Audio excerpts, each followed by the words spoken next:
স্বাগতম সবাইকে। Hello everyone, আজকে আমরা চলে এসেছি আবার একটা নতুন ভিডিও নিয়ে। আজকের এই ভিডিওতে আমরা আলোচনা করব কষে দেখি 23 পয়েন্টের বাকি অঙ্কগুলো। অর্থাৎ অলরেডি কিন্তু আমরা কষে দেখি 23.3-এর লেকচার নাম্বার 1 আপলোড করে দিয়েছি। তোমরা যদি না দেখে থাকো তাহলে সেই লেকচারটা দেখে নিও। সেখানে আমরা বেসিক আইডিয়া থেকে শুরু করে প্রথমত একের দাগের অঙ্কটা করেছি। এখন আজকের এই লেকচার 2তে আমরা কষে দেখি 23.3-এর যে বাকি অঙ্কগুলো রয়েছে, বিশেষ করে 2 নম্বর এবং 3 নম্বরের কিছু অঙ্ক আজকের এই চ্যাপ্টারে বা আজকের এই ভিডিও লেকচারে তোমরা আজকে শিখতে চলেছো। তো দেখো, এটা কিন্তু মাধ্যমিক গণিতের একটা গুরুত্বপূর্ণ চ্যাপ্টার। তোমরা যদি এই চ্যাপ্টারটা ভালো করে করো, এখান থেকে 3 নম্বর এবং 2 নম্বরের দুটো কিন্তু কোশ্চেন তোমরা অনায়াসে পেয়ে যেতে পারো। তো দেখো, আজকের এই ভিডিওটা শুরু করা যাক, চলো। তবে মজার বিষয় হচ্ছে আজকের এই ক্লাসে আমরা কিন্তু অলরেডি সাইন থিটার মান, যেটা লম্ব বাই অতিভুজ, এবং ট্যান থিটার মান ভূমি বাই লম্ব বাই ভূমি, এবং কোস থিটা সমান ভূমি বাই অতিভুজ, এই সমস্ত কিছু বেসিক আইডিয়াগুলো কিন্তু আগে শিখে ফেলেছি। তো এখন আমাদেরকে এই অঙ্কগুলো করার জন্য সেই আইডিয়াগুলোকে পুনরাবৃত্ত না করে আমরা আরও কিছু ফর্মুলা আছে, যে ফর্মুলাগুলো যখন যেটা প্রয়োজন পড়বে সেই অনুযায়ী সেই ফর্মুলাগুলোকে অ্যাপ্লাই করব। তো দেখো, প্রথমত যে অঙ্কটা রয়েছে সেই অঙ্কে আমরা দেখতে পাচ্ছি যে কি বলা হয়েছে কোসেক থিটা এবং ট্যান থিটাকে সাইন থিটার মাধ্যমে প্রকাশ করো। কি বলা হয়েছে? কোসেক থিটা এবং ট্যান থিটাকে সাইন থিটার মাধ্যমে প্রকাশ করো। তা আমরা কি জানি? আমরা দেখব কোসেকের সাথে সাইনের কি সম্পর্ক। আমরা যদি মূলত এখানে লিখে রাখি, একটা কি হচ্ছে কোসেক SEC, তাহলে কোসেক থিটার সাথে সাইনের কি সম্পর্ক। আমরা যদি আগেরটা একটু ভালো করে দেখি তাহলে দেখতে পাবো সাইন থিটা মানে হচ্ছে লম্ব বাই অতিভুজ, আবার কোসেক থিটা মানে হচ্ছে অতিভুজ বাই লম্ব। মানে সাইন থিটা যে বিপরীত সেটাকে আমরা কি বলে থাকি? কোসেক থিটা বলে থাকি। তার মানে এখান থেকে আমাদের কিন্তু আইডিয়াটা কমপ্লিট হয়ে যাচ্ছে বা ক্লিয়ার হয়ে যাচ্ছে। তাহলে আমরা দেখতে পাচ্ছি কোসেক থিটা মানে কি হচ্ছে 1/sin থিটা। তার মানে আমরা কি করলাম? আমরা কোসেক থিটাকে কার রেসপেক্টে লিখেছি? আমরা কোসেক থিটাকে সাইন থিটার রেসপেক্টে লিখে ফেলেছি। তাহলে কিন্তু আমাদের কোসেক থিটাকে সাইনের রেসপেক্টে লেখা যে ধারণাটা বা লিখতে বলা হয়েছে সেটা কিন্তু আমরা কমপ্লিট করে ফেলেছি খুবই সহজ এখানে। তার মানে দেখতে পাচ্ছি কোসেকের যে উল্টো সেটাই হচ্ছে কি? সাইন। অর্থাৎ 1/সাইনকে আমরা বলে থাকি কোসেক, যেটা আমাদেরকে চেয়েছে আলটিমেটলি। ট্যান থিটার মান বলেছে। ট্যান থিটা মানে কি? ভালো করে দেখো। এবার আমরা ট্যান থিটা দেখব। তাহলে ট্যান থিটা সমান কি জানি? ট্যান মানে আমরা জানি যে sine theta by cos theta, sine theta by cos theta. তো উপরে যেহেতু অলরেডি সাইন রয়েছে, দেখতে পাচ্ছ উপরে কি রয়েছে? Sine theta. সুতরাং এখানে আমরা সাইন থিটা লিখে নিতে পারি সাইন থিটা, কেননা এর সাথে কোনো সম্পর্ক নেই। যেহেতু সাইন থিটা দেওয়াই আছে, তারপর উপরে হয়ে গেল কি? Sine theta. Very good. এখন নিচে যেটা আছে সেখানে দেখতে পাচ্ছি কস থিটা। তার মানে কস থিটাকে আমাকে সেগুলোকে মাল্টিপ্লাই করে কস থিটাকে যে কোনো মূল্যে আমাকে সাইনের ফর্মে নিয়ে আসতে হবে। তো এখানে আমাদের একটা গুরুত্বপূর্ণ টপিক রয়েছে, আলোচনা বিষয় রয়েছে, এবং যেগুলো ফর্মুলা রয়েছে আমরা জানি সেটা হচ্ছে কি? Sign square theta plus cos square theta সমান কত? 1। এই ফর্মুলাটা কিন্তু আমরা ছোটবেলা থেকে শিখেছি। ছোটবেলা বলতে কি বোঝায়? ছোটবেলা হচ্ছে তোমার ক্লাস 10-এর প্রথম থেকে। ছোটবেলা বলতে বলছি ক্লাস 10-এর প্রথম থেকে শিখেছো। এখন দেখো এখানে লক্ষ্য করো, তাহলে এখানে কি আছে? শুধুমাত্র কস স্কোয়ার থিটাটাকে আমি রেখে দিলাম, এই থিটাটাকে এই পাশে রেখে দিলাম। তাহলে সাইন স্কোয়ার থিটাটা কি হবে? ওই অপর দিকে চলে যাবে, 1 মাইনাস হয়ে যাবে। কি হবে? 1 minus equal to 1 minus sine square theta. বোঝা যাচ্ছে আশা করি? আচ্ছা, এখন এই স্কোয়ার যেটা আছে সেই স্কোয়ারটাকে যদি তুলে দিই তাহলে কি হচ্ছে? কস theta equal to √1 minus sine square theta. তার মানে এখান থেকে কিন্তু আমরা বলতে পারছি কি কস থিটার মান হচ্ছে √1 মাইনাস সাইন স্কোয়ার থিটা। তাহলে এই কসের পরিবর্তে কি আমরা এই √1 মাইনাস সাইন স্কোয়ার থিটাকে লিখতে পারি? অবশ্যই পারি, আর আমরা কিন্তু সেটাই করব। কি আছে এখান থেকে? দেখতে পাচ্ছ কস থিটার পরিবর্তে আমরা বসিয়ে দেবো, সেটা কি হচ্ছে? √1 মাইনাস সাইন স্কোয়ার থিটা। তার মানে ট্যান থিটার যে মানটা আমাদেরকে দেওয়া হয়েছিল, বের করতে বলা হয়েছিল, কার রেসপেক্টে বলা হয়েছিল? সাইনের রেসপেক্টে। সেটা কিন্তু আমরা অলরেডি করে ফেলেছি। কি? ট্যান থিটা মানে হচ্ছে sine theta by √1 minus sine square theta, যেটা আমাদের যে প্রশ্নে চেয়েছে সেই প্রশ্ন অনুযায়ী একদম ঠিক আছে। দেখো, এই পর্যন্ত বুঝতে কার অসুবিধা হয়েছে? তোমাদের যদি কারো অসুবিধা থেকে থাকে তাহলে তোমরা সেটা কমেন্টের মাধ্যমে জানাবে, এবং যদি খুব অন্য বিষয়ে জানার থাকে বা কমেন্টে জানিয়ে হয়তো তুমি রিপ্লাই পাচ্ছ না এমন যদি ভাবো, তবে তেমন নয়। আমি প্রত্যেকটা কমেন্টের রিপ্লাই তোমাদেরকে দিয়ে দেবো, কোনো অসুবিধা নেই। তারপরে যদি কোনো সমস্যা থেকে থাকে তোমরা আমাকে হোয়াটসঅ্যাপের একটা লিঙ্ক দেওয়া আছে, যেটা হোয়াটসঅ্যাপ বিজনেস অ্যাকাউন্টের, তোমরা সেখানে লিঙ্কের ডেসক্রিপশন বক্সে যে লিঙ্ক আছে সেখানে ক্লিক করলে কিন্তু অটোমেটিক্যালি তোমরা আমার কাছে মেসেজ করতে পারবে। তো দেখো এখান থেকে কিন্তু কী হয়েছে, 1 নম্বর অঙ্ক কোসেক থিটা এবং ট্যান থিটাকে আমরা কি করলাম না, তো সাইন থিটাতে প্রকাশ করে ফেলেছি। তো আশা করি এখানে এ পর্যন্ত বুঝতে আমাদের কোনো অসুবিধা হয়নি। যদি কোনো সমস্যা হয় আমাদেরকে জানাবে। আচ্ছা, 2 নম্বর অঙ্কটা কি রয়েছে, সিমিলার একই প্যাটার্নে কিন্তু অঙ্কটা রয়েছে। 2 নম্বর অঙ্কটা যদি আমরা দেখার চেষ্টা করি তাহলে দেখতে পাবো, দেখো কি রয়েছে, কোসেক থিটা এবং ট্যান থিটাকে কসের মাধ্যমে লিখতে বলেছে। কিসের মাধ্যমে? কসের মাধ্যমে। আচ্ছা, আমরা কি জানি, দেখো আমরা জানি যে কোসেক থিটা এক্ষণে লিখেছি, কোসেক থিটা মানে হচ্ছে 1/sin থিটা, 1/sin থিটা। তাহলে এখানে 1 থেকে গেল, কোনো সমস্যা নেই। আবার আমরা কি জানি, সাইন থিটা এক্ষুনি করলাম, দেখো যে ফর্মুলা থেকে sine square plus cos square theta equal to 1, এখান থেকেই যদি আমরা করি এবং তোমরা ফর্মুলা হিসেবে পড়েছো কি জানো, সাইন স্কোয়ার থিটা মানে হচ্ছে 1 - কস স্কোয়ার থিটা। তার মানে আমরা কি দেখতে পাচ্ছি এখানে, যে সাইন স্কোয়ার থিটার যে পরিবর্তে যদি সাইন থিটা থাকে তাহলে বাকিটা কি হয়ে যাবে, 1 - কস স্কোয়ার থিটা, সেটা কি হয়ে যাবে √এর মধ্যে। এটাই হচ্ছে আমাদের সিম্পলিফিকেশন। তো কস থিটাকে কোথায় নিয়ে গেলাম, এই কোসেক থিটাকে আমরা কোথায় নিয়ে গেছি, সাইন না নিয়ে গিয়ে কসে নিয়ে গেছি। অর্থাৎ কোসেক থিটাকে আলটিমেটলি আমরা নিয়ে চলে গেছি কোথায়, কসের ফর্মে। এখন দেখো ট্যান থিটাকে কী করে লিখবো আমরা, দেখো ট্যান থিটা সমান কি জানি আমরা, ট্যান থিটা সমান সাইন থিটা উপরে থাকবে আর নিচে থাকবে cos theta, sine theta by cos theta. আচ্ছা, যেহেতু আমাকে কসে নিয়ে যেতে হবে তার জন্য কস থিটাকে আমি কস থিটা লিখেই দিলাম, কোনো সমস্যা নেই। আর এইখানকার সাইন থিটা সমান আমরা জানি, এই যে sine theta equal to √1 - cos square theta. তাহলে সেটাকে আমরা কি করতে পারি, এখানে লিখে দিতে পারি। তাহলে এটা হচ্ছে √1 - কস স্কোয়ার থিটা। এটা হচ্ছে কিসের মান, এটা হচ্ছে ট্যান থিটার মান, যেটা আমাদেরকে বের করতে বলেছে। তাহলে আসলে আমরা করলাম কি সেটা দেখো, ট্যান থিটার সমান হচ্ছে sine theta by cos theta. Tan থিটার মান আমরা পেয়ে গেছি sine theta by cos theta. এখন এই sine theta by cos theta, কসে যেহেতু আমাকে ফর্মে চেয়েছে, কসের ফর্মে, এই জন্য কস থিটাকে আমরা কস থিটা রেখে দিয়েছি, কোনো সমস্যা নেই। এখন এই সাইন থিটা যেটা রয়েছে সেটাকে আমরা কসে কনভার্ট করব। তো কিভাবে করি, সাইন থিটা ইকুয়াল টু আমরা জানি যে √1 - কস স্কোয়ার থিটা, যেটা জানি সেটা আমরা লিখে দিলাম, ব্যাস। আমরা যা জানি সেটাই তো করবো, তাই না? এবং তোমাদের জন্য এই হচ্ছে সমাধান। অর্থাৎ আশা করি এগুলোতে কোনো অসুবিধা হবার কথা না। তারপরে যদি সমস্যা থাকে তোমরা আমাকে কমেন্ট করে জানিও। এবার আমরা 3 নম্বর অঙ্কটা করব। 3 নম্বর অঙ্কে কি বলা হয়েছে দেখো, 3 নম্বর অঙ্কে দেওয়া আছে sec theta plus tan theta equal to 2। Sec theta plus tan theta equal to 2 হলে sec theta minus tan theta equal to কত, মানে এখানে একবার প্লাস দেওয়া আছে আর এখানে মাইনাস সমান কত বলা আছে। তবে এই অঙ্কটা খুবই সহজ যদি আমরা একটা ফর্মুলা জেনে থাকি তাহলে। কোন ফর্মুলাটা, দেখো আমরা জানি কি জানি আমরা জানি যে আমরা কিছুই জানি না, এমন তো না, আসলে আমরা অনেক কিছু জানি। দেখো আমরা জানি কি আছে, sec theta, sec square theta minus tan square theta equal to 1। এই যে ফর্মুলা, এটা কিন্তু আমরা জানি। যদি জানা না থাকে তোমরা কিন্তু তোমাদের পাঠ্য বইয়ে দেখে নেবে, এবং অলরেডি আগের চ্যাপ্টারের অঙ্কগুলো যদি করে থাকো তোমাদের কিন্তু এগুলো জানা আছে। বা যদি জানা না থাকে আমার আগের ভিডিওগুলো দেখে নেবে, তাহলে সেখান থেকে তোমাদের সমস্ত কনফিউশনগুলো ক্লিয়ার হয়ে যাবে। তারপরে আমরা জানি sec square theta minus tan square theta equal to 1। তো যেটা জানি সেখান থেকে আমরা অঙ্কটা শুরু করব। তাহলে বাকি অংশটা কি হচ্ছে, বা এবার এখানে আমাকে বলো, আমরা এখানে একটা বেসিক ক্লাস 7 একটা ফর্মুলা শিখবো। যে ফর্মুলাটা কি হচ্ছে, আমরা উপরের দিকে লিখে তাহলে সুবিধা হবে। দেখো ফর্মুলাটা হচ্ছে a square minus b square. এই যদি থাকে স্কোয়ার মাইনাস বি স্কোয়ার, তাহলে কি হয় ফর্মুলাটাই, যদি এমনটা থাকে তার মানে জানি আমরা a প্লাস বি কী হবে, এখান থেকে a plus b into a minus b, মানে একবার প্লাস হবে আর একবার মাইনাস হবে।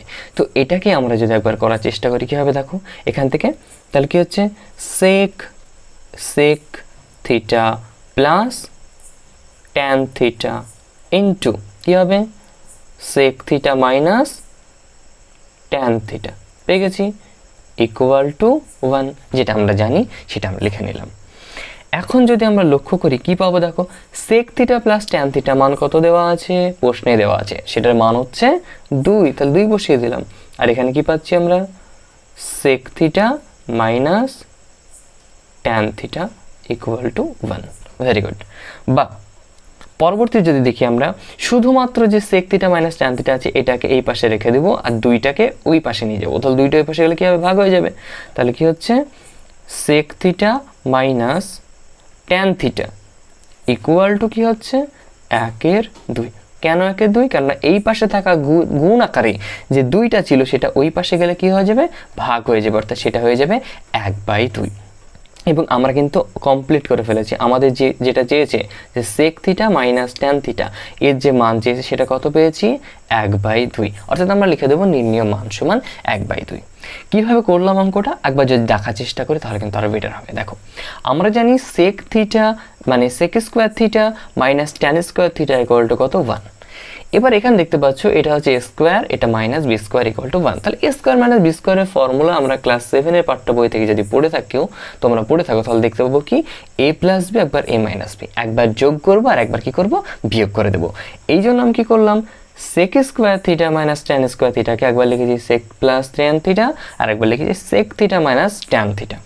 তখন এই প্লাসের মানটা উপরেই কিন্তু দেওয়া আছে, কততে, উপরে দেওয়া আছে 2। তো যেহেতু দেওয়া আছে সেহেতু sec theta minus tan theta মানকে আমরা জানি না, লিখে নিলাম, বাকিটা যেমন ছিল তেমন। এখন এই 2টা কি আছে, গুণাকার রয়েছে। তাহলে এই গুণাকারে থাকা 2টা যখন ওই পাশে অর্থাৎ ডান পাশে যাবে তখন 1/, নিচে কত হয়ে যাবে, 2 হয়ে যাবে, অর্থাৎ উত্তর হয়ে গেল 1/2। তার মানে আমাদের যে অঙ্কটা এটা কিন্তু খুবই সহজে আমরা করে ফেললাম। সুতরাং তোমরা পরবর্তী অঙ্কগুলো কিন্তু একই রকম প্রসেসে হবে, হয়তো ফর্মুলাগুলো আলাদা, কিন্তু এই যে কনসেপ্টগুলো তোমরা বুঝছো এই একই রকম কনসেপ্ট দিয়ে কিন্তু পরবর্তী সকল অঙ্কগুলো এই চ্যাপ্টারে হয়ে যাবে। দেখো 3 নম্বর অঙ্কটার 3-এর অঙ্কটা দেখো কি দেওয়া আছে, cosec minus caught, cosec theta minus caught theta equal to √2 - 1 এবং বলেছে cosec theta plus cot theta. এখানেও কিন্তু সে আমাদের ফর্মুলার কাজ দেবে। আমরা জানি, আমরা আগে লিখে নেব, আমরা জানি।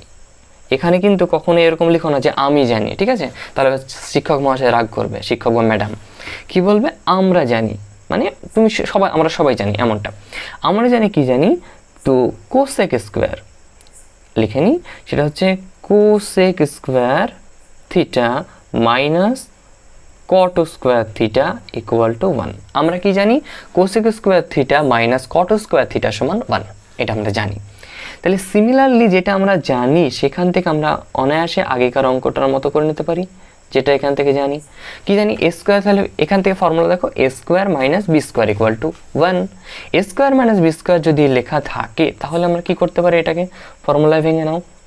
তাহলে একবার হবে cosec theta plus cot theta, আচ্ছা একবার প্লাস, একবার কি হবে cosec theta minus caught theta equal to 1।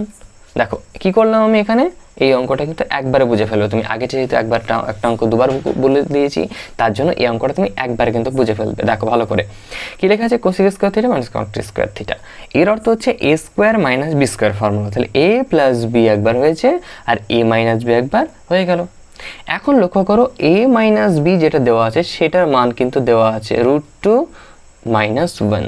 কত দেওয়া আছে, √2 - 1। তাহলে আমরা করব কি, মানটা বসিয়ে দেওয়া হলে এখানে কি আছে, cosec theta plus cot theta, এখানে কত থাকলো, এটা হচ্ছে √2 - 1 আর এই পাশে আছে 1। বা আমরা লিখে দিই cosec theta plus cot theta equal two, দেখো এই পাশে থাকা যেটা গুণ আকারে আছে সেটা যখন ডান পাশে চলে যাবে, বাম পাশ থেকে ডান পাশে যাবে, তখন এটা কি হয়ে যাবে, নিচে চলে আসবে। কোথায় চলে আসবে, নিচে চলে আসবে। তাহলে যেটা চলে আসবে সেটা আমরা লিখে নিই, কি আছে 1/√2 - 1। আর এইটাকে যদি আমরা অনুবন্ধী দিয়ে গুণ করি তাহলে মাইনাস করণ নিরসন, যেটা অনেকে কিন্তু এখনো করেনি।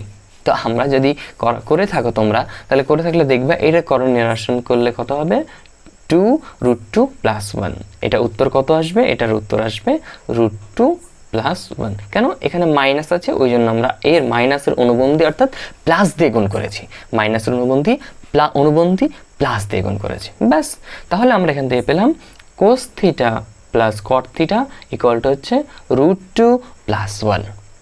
দেখো খুবই সহজ অঙ্ক, কিন্তু এই অঙ্কগুলো একদমই সহজ আছে। আমরা 3 নম্বর অঙ্কটা দেখি। দেখো 3 নম্বর অঙ্কটা এখানে আমাদের কি বলেছে, sign theta plus cos theta equal to 1 হলে, sign theta plus cos theta equal to 1 হলে sign theta into cos theta সমান কত? আচ্ছা, এখানেও আমরা লিখে নেব আমরা জানি। তুমি বলবে আমরা এত কিছু জানি? হ্যাঁ অবশ্যই তোমরা এত কিছুই জানো। দেখো আমরা জানি কি আছে, আমরা কি জানি দেখতে পাচ্ছ, আমরা জানি যে কি sign square theta plus cos square theta equal to 1। আমরা জানি sign square theta plus cos square theta equal to 1। এখন লক্ষ্য করো তো এটা কি ফর্মুলা দাঁড়াচ্ছে, এটা যে ফর্মুলা হচ্ছে সেটা হচ্ছে a square plus B square. তাহলে এ স্কোয়ার প্লাস বি স্কোয়ারের ফর্মুলা কি হয়? দেখো এ স্কোয়ার প্লাস বি স্কোয়ারের ফর্মুলা যদি করি তাহলে আমরা আচ্ছা সংক্ষেপে নিচে লিখে দিই এ স্কোয়ার প্লাস বি স্কোয়ার। এই ফর্মুলা অনেকের কিন্তু জানার নাও থাকতে পারে, ওই জন্য লিখে দিচ্ছি কি হচ্ছে এ প্লাস বি তার হোল স্কোয়ার মাইনাস 2ab। কী হবে? Minus 2ab। তখন এই ফর্মুলার সাথে মিলিয়ে আমরা কিন্তু উপর অঙ্কটা করবো। তাহলে দেখো উপরে কী হবে, sine theta plus cos theta, কী হয়েছে sine theta plus cos theta তার whole square minus 2 sine theta cos theta equal to ওই পাশে কত আছে 1 রয়েছে, এই যে 1 লিখে দিলাম। আর বাকিটা হচ্ছে ফর্মুলা, যে ফর্মুলাটা আমি নিচে লিখে দিয়েছি, যেটা এক্ষুনি মুছে দিব আমি। দেখো যদি কোনো অসুবিধা হয়ে থাকে আমাকে জানাতে পারো। দেখো বা পরবর্তীতে আমরা দেখতে পাচ্ছি কি আছে, এখানে আমরা যেটা দেখব সেটা হচ্ছে এই মানটা কিন্তু আমরা জানি, কত জানি, এই যে দেওয়া আছে, দেখো এখানে দেওয়া আছে 1। তাহলে এই মানটা যেহেতু জানি তাহলে সেটা আমরা লিখে নেব। তাহলে 1 এর whole square minus 2 sine theta into cos theta equal to 1। বা এই 1 এর হোল স্কোয়ার মানে কত? এটার মানে হচ্ছে 1। তাহলে 1 minus 2 sine theta into cos theta equal to 1। বা দুই পাশে যখন আছে তাহলে আমরা দেখতে পাচ্ছি কি, এই যে এখানে minus 2 sine theta cos theta নিয়ে নিলাম, এই পাশে থেকে গেল। আর বাকি যে 1 সেটা ওই পাশে যাবে, তাহলে কী হবে, এই প্লাস 1টা হয়ে যাবে ওখানে গেলে মাইনাস 1। তাহলে অলরেডি 1 ছিল, তার থেকে মাইনাস 1 করলে কত হবে 0। বা এখন লক্ষ্য করো যে এইখানে তো মাইনাস 2 আছে, মাইনাস 2টা যদি এই পাশে তাহলে ভাগ হয়ে গেল, তাহলে 0কে কোনো সংখ্যা দিয়ে মাইনাস 2 দিয়ে ভাগ করলে সেটা কী হবে, অবভিয়াসলি 0 হবে। সেটা কী হবে, অবভিয়াসলি 0 হবে। তাহলে এখানে লক্ষ্য করো যে 0 যদি হয় তাহলে আমরা এখান থেকে কী করবো, আমরা এখানে করব sign theta into cos theta equal two 0। অর্থাৎ আমাদের যেটা চেয়েছি সেটা কিন্তু আমরা পেয়ে গেছি। আমরা কি পেয়েছি, যে সাইন থিটা ইন্টু কস থিটার মান আমাদের সেটাকে জানতে চেয়েছে, আর সেই মানটা কত হচ্ছে, সাইন থিটা বাই কস থিটার মান হচ্ছে 0। That's it. এটা কিন্তু খুবই সহজ অঙ্ক, একদম জাস্ট ফর্মুলাটাকে পুট করে দিলে আমরা তারপর অনায়াসে সেগুলোকে জাস্ট 2-1 লাইন 5টা লাইন সিম্পলিফিকেশান বা সাধারণভাবে আমরা যদি ক্যালকুলেশনের মাধ্যমে করি তাহলে কিন্তু আমাদের জন্য অঙ্কগুলো খুবই সহজে হয়ে যাবে। তো তোমরা এই অঙ্কগুলো যখন শিখে গেছো, তো আজকে এ পর্যন্ত। আমরা পরবর্তী যে অঙ্কগুলো রয়েছে 4 থেকে শুরু করি, সেই অঙ্কগুলো আমরা পরবর্তীতে করব। এবং আজকে আমাদের এই লেকচার 2 সেটা কিন্তু কমপ্লিট করছি, কেননা আজকে আর লেকচার 2 এ কোনো অঙ্ক আমরা সমাধান করে দেখব না। পরবর্তীতে লেকচার 3 হিসেবে তোমাদেরকে আবারও একটা ভিডিও দেওয়া হবে পরবর্তী অঙ্কগুলো। তোমাদের জন্য ছোট ছোট করে ভিডিওগুলো বানানো হচ্ছে, যাতে করে তোমরা একবারে বসে 10 থেকে 15 মিনিট সময় নিয়ে বা 20 মিনিট সময় নিয়ে সেই অঙ্কগুলো 5টা হোক 10টা হোক অঙ্ক খুব সুন্দরভাবে বুঝে নিতে পারো। আমি চাইলে এটাকে লেন্থি ভিডিও বানাতে পারি 1 ঘন্টা 2 ঘন্টা, কিন্তু সেটা হয়তো তোমাদের জন্য এক চান্সে দেখতে অনেক সমস্যা হতে পারে। তাই অনেকে আমাকে বলেছো, যে কারণে আমাকে কি করতে হচ্ছে, ছোট ছোট করে ভিডিওগুলো বানাতে হচ্ছে, যাতে করে তোমরা 10 থেকে 20 মিনিট টাইমের মধ্যে জাস্ট 5টা 6টা অঙ্ক তুমি দেখে নিচ্ছ। তোমাদের ব্রেনটাকে ফ্রেশ রাখার জন্য আমাকে এই পদক্ষেপটা নিতে হয়েছে। তো আজকে কোষে দেখি 23.3 কিন্তু আমরা কমপ্লিট করে ফেললাম মোটামুটি সেকেন্ড লেকচারে যতটুকু বলা দরকার। আমরা পরবর্তী 3 নম্বর লেকচারে আমরা পরবর্তী বাকি অংশটুকু করে দেখাবো। আর তোমরা আমাদের অ্যাপ ডাউনলোড করতে পারো, যেটা প্লে স্টোরে অ্যাভেলেবেল রয়েছে। এবং এই অ্যাপ ডাউনলোড করে সেখান থেকে তোমরা মক টেস্ট, ফ্রি টেস্ট এবং আরও অন্যান্য যে অ্যাভেলেবিলিটি সুবিধাগুলো রয়েছে সেগুলো পিডিএফ, এবং সেখান থেকে অ্যাড ফ্রি, অর্থাৎ কোনো অ্যাড চলবে না এমনভাবে কন্টেন্টগুলো যদি দেখতে চাও তাহলে সেখান থেকে আমাদের ইউটিউব চ্যানেলের পাশাপাশি অ্যাপ ডাউনলোড করে নিও। আর যে কোনো সমস্যায় আমাকে হোয়াটসঅ্যাপে মেসেজ করতে পারো, হোয়াটসঅ্যাপের লিঙ্ক কিন্তু নিচে দেওয়া আছে। সুতরাং আজকের ভিডিও এ পর্যন্ত, আবারও দেখা হচ্ছে পরবর্তী কোনো একটা ভিডিওতে। Thank you.